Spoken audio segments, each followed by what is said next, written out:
Eu sou Leandro, mestrando da quinta turma do ProF-UPE, do mestrado profissional em Educação Física, em rede nacional, e como avaliação final da disciplina Problemáticas da Educação Física, foi proposta uma tematização de todos os conhecimentos tratados ao longo da disciplina, com o objetivo de descrever e compartilhar um mapa conceitual dos textos estudados, conectando as partes ao todo. Vale destacar que um mapa conceitual pode ser entendido como uma estrutura gráfica que ajuda a organizar ideias, conhecimentos e informações de um modo esquematizado. Para organizar as ideias aqui trazidas, foi utilizado o programa CMap Tools, sendo importante destacar, em um primeiro momento, que as problemáticas a seguir tratam-se de problemáticas que não aceitam respostas simples, onde temos como a primeira problemática a questão do abandono do trabalho docente, onde o nosso texto base divide as práticas em três categorias. As práticas tradicionais, que têm uma perspectiva focada nos esportes, na aptidão física e na saúde, e que acaba oportunizando a participação de apenas alguns alunos, ou seja, aqueles alunos que têm mais habilidade. A segunda categoria trata sobre o abandono do trabalho docente, que é gerado pelo desinteresse do professor sobre as aulas. A esse desinteresse, a esse formato de aula, o texto denomina de rola-bola ou de abandono do trabalho pedagógico.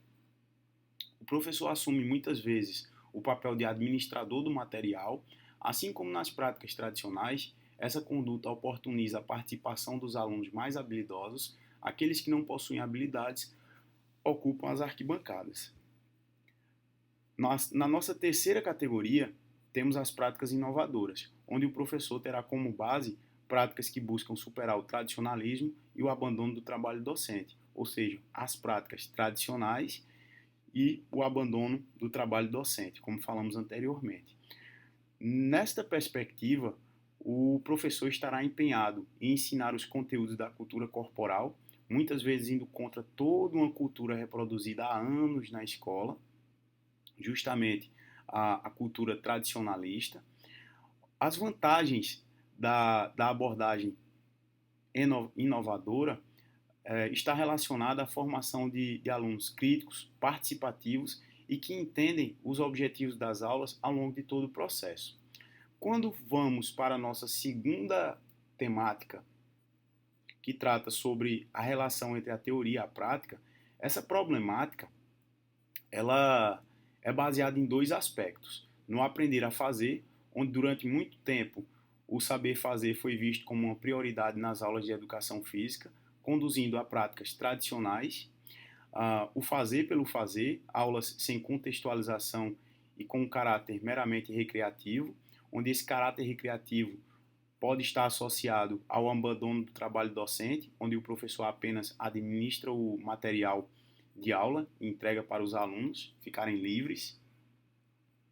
O saber sobre o fazer, onde esse segundo aspecto já se existe uma busca de fugir daquelas práticas tradicionais. O professor ensina sobre o fazer e não apenas sobre o como fazer. Aqui se existe um processo reflexivo, diferente das práticas tradicionais e do abandono do trabalho pedagógico. Aqui já fazemos uma relação direta com as práticas inovadoras. No segundo momento, passamos para a nossa terceira problemática, que trata sobre os aspectos legais da educação física escolar. Esses aspectos legais são norteados pelo documento LDB, onde em 1961 a educação física era obrigatória apenas para os menores de 18 anos. Após 10 anos, essa LDB sofre algumas alterações, onde abre possibilidade de dispensa em alguns casos, como por exemplo, para pessoas que trabalham 6 horas ou mais por dia, para os maiores de 30 anos, para aquelas pessoas que prestam serviço militar, aos incapacitados. Mais à frente acrescenta-se a dispensa aos pós-graduandos, pois até então a educação física era obrigatória no ensino superior, bem como para as mulheres com prole. Em 1996, exclui esse decreto anterior e a educação física escolar passa a ser um componente curricular, sendo facultativa nos cursos noturnos, onde em 2003 Através da Lei 10.793, a educação física é integrada à proposta pedagógica da escola e passa a ser obrigatória nos cursos noturnos, porém com as ressalvas das dispensas anteriores, da década entre 60 e a década de 70. Aqui o texto aponta que se existe um retrocesso com relação a essa abordagem, pois há uma falta de entendimento com relação aos objetivos e propósitos da educação física, onde, fazendo uma rápida análise, podemos perceber que o entendimento é que a educação física, a prática do trabalho ou a prestação do serviço militar já dá de conta do que é papel da educação física fazer, que são atividades meramente práticas, ou seja, que tem uma ligação apenas com o fazer, não se existe uma reflexão sobre esse fazer. Isso se torna evidente principalmente quando ela deixa de ser obrigatória para os pós-graduandos, onde aqui se entende que eles não necessitavam das questões do movimento, ou seja, do praticar o movimento corporal, e sim que eles deveriam se preocupar mais apenas com as questões intelectuais. Ou seja, não se entende que a educação física tem esse papel de reflexivo também sobre o que se faz. Quando passamos para a nossa quarta problemática, a mesma trata sobre o afastamento e a indisciplina, onde o afastamento tem como base os aspectos legais, como já vimos. Aulas no contraturno são também um fator que dificultam os alunos de irem para a escola por diversos motivos. A indisciplina também é um fator onde os alunos se opõem a seguir regras de convívio, bem como atividades propostas. Aqui se tem uma ideia de apenas de aulas onde a prática esportiva, o tradicionalismo, fala mais alto. Porém, o texto também trata sobre a questão dessas práticas tradicionais proporcionarem um insucesso e automaticamente uma autoexclusão dos alunos, ou seja, aulas sem propósito ou aulas com práticas que privilegiam apenas os mais habilidosos. Então aqui a gente também pode fazer um link com o primeiro texto com relação às práticas tradicionais. Contudo, o texto aponta possibilidades com relação a propostas diversificadas que fujam do tradicionalismo, das práticas esportivas, aulas no turno regular, bem como a inclusão de todos. Aqui se faz uma relação também com o texto 1 com relação às práticas inovadoras. Outras possibilidades também são trazidas pelo texto, como por exemplo, os programas como o Sport Education, o modelo de aprendizagem cooperativa, o futebol calerreiro e também o Teaching Personal and Social Responsibility, que é outro programa que tem um trato diferenciado com o esporte. Com isso, quando passamos para a nossa quinta problemática, que trata sobre o ensino do esporte na escola, a problemática levantada diz respeito ao ensino exclusivo do esporte, ao afastamento e à exclusão dos menos habilidosos, o ensino apenas de modalidades tradicionais, ou seja, o famoso quarteto fantástico, o ensino do voleibol, do handball, do futsal e do basquete. Mas também o texto fala que o trato com o esporte da escola deve ser diferente, ou seja, deve ser baseado em reflexões sobre o que ensinar e para que ensinar, bem como visando a participação de todos, o ensino de modalidades diversificadas, bem como aprendizagens significativas.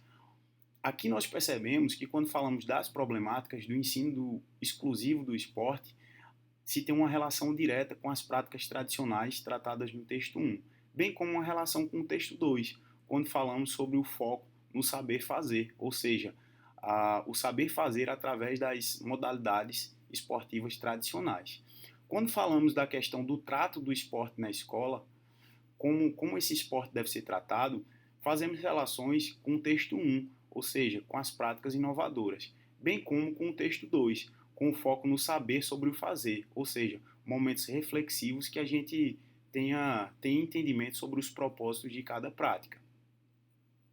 Quando passamos para a nossa sexta problemática, que fala sobre as questões de gênero na escola, o texto fala sobre o objetivo de promover reflexões, né, de gênero nas aulas de educação física Esse mesmo texto traz algumas definições sobre o que é sexualidade, o que é sexo e o que é gênero, onde muitas vezes acabamos confundindo, e diz que sexualidade trata-se das crenças e comportamentos socialmente construídos e modelados que permitem as vivências de prazeres corporais. Já o sexo está relacionado com as características anatômicas. O gênero trata-se da condição social através da qual nos identificamos com masculino e feminino. E o texto também aponta críticas com relação às aulas separadas por sexo, ou seja, pelas características anatômicas, onde essa divisão ocorre principalmente na transição entre o primeiro e o segundo ciclo do ensino fundamental. O texto aponta como explicação para essa divisão a transição entre a infância e a puberdade. Nesse momento, ocorre uma debilidade corporal das meninas. O sexo não pode justificar tal debilidade, onde essa debilidade parte da construção cultural do corpo feminino com relação ao masculino, ou seja, os estímulos aqui são estímulos diferentes. Quando se chega nesse ponto, as meninas têm passado por diversas experiências totalmente diferentes das experiências dos meninos. Quando pensamos na primeira infância, os estímulos já são diferentes, onde os meninos muitas vezes ganham uma bola e as meninas ganham uma boneca. Então aqui a gente pode perceber que os estímulos corporais são opostos. Nesse momento, o professor ele tem um papel importante. O papel do professor é reconfigurar as experiências ofertadas com equidade de gênero. Tais reconfigurações são baseadas em dois eixos, na sensibilidade e nas vivências inclusivas. Ou seja, aqui é preciso que o professor tenha um trato com a sensibilidade das aulas, que mostre para os alunos a importância da inclusão e participação de todos, bem como que ele elabore vivências que realmente tenham um caráter inclusivo, que não fique apenas no discurso.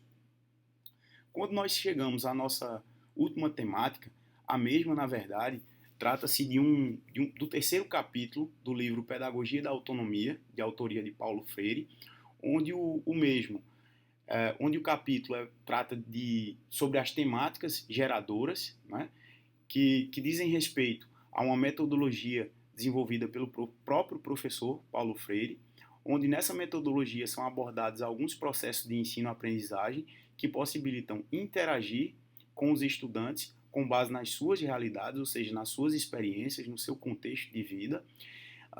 Dessa forma, esse processo de ensino consiste em 4 etapas. A primeira delas diz respeito à investigação do contexto dos alunos, o que gera interesse de aprendizado, ou seja, o que o aluno, a partir de que o aluno tem desejo de aprender. O segundo momento trata sobre a escolha do tema gerador, consiste em apresentar o tema e discutir sobre o que se entende sobre o assunto, onde cada um tem liberdade para falar sobre o que pensa sobre esse tema gerador. O terceiro trata sobre as situações limitantes, consiste em apresentação da necessidade de aprendizagem para o aluno através de reflexões a respeito do tema e buscando outras fontes de informação que não sejam apenas as suas ideias, as ideias empíricas. Nesse momento, chegamos na questão da problematização, onde efetiva-se de fato a praxis do estudo, onde busca-se conhecimento científico para resolver problemas presentes na realidade dos alunos, onde o professor oportuniza um processo de aprendizagem ativa e crítica, onde todos, na verdade, constroem o conhecimento. O professor ele é um intermediador desse conhecimento. Com isso, nós podemos concluir destacando que o professor, enquanto pesquisador, ele necessita buscar caminhos para solucionar problemas da área, para que assim possa atender às diferentes realidades no processo de ensino-aprendizagem. E dessa forma, torna-se evidente que essa proposta de Paulo Freire, com base nos temas geradores, tem uma ligação direta com as práticas inovadoras. Dessa forma, eu gostaria de finalizar minha apresentação agradecendo à professora Cádia e ao professor Bruno, que conduziram com maestria a disciplina Problemáticas da Educação Física, bem como a professora Lívia Brasileiro, nossa tutora, por todo o suporte e por todos os conhecimentos que conseguimos construir até esse momento. Eu sou muito grato, muito obrigado.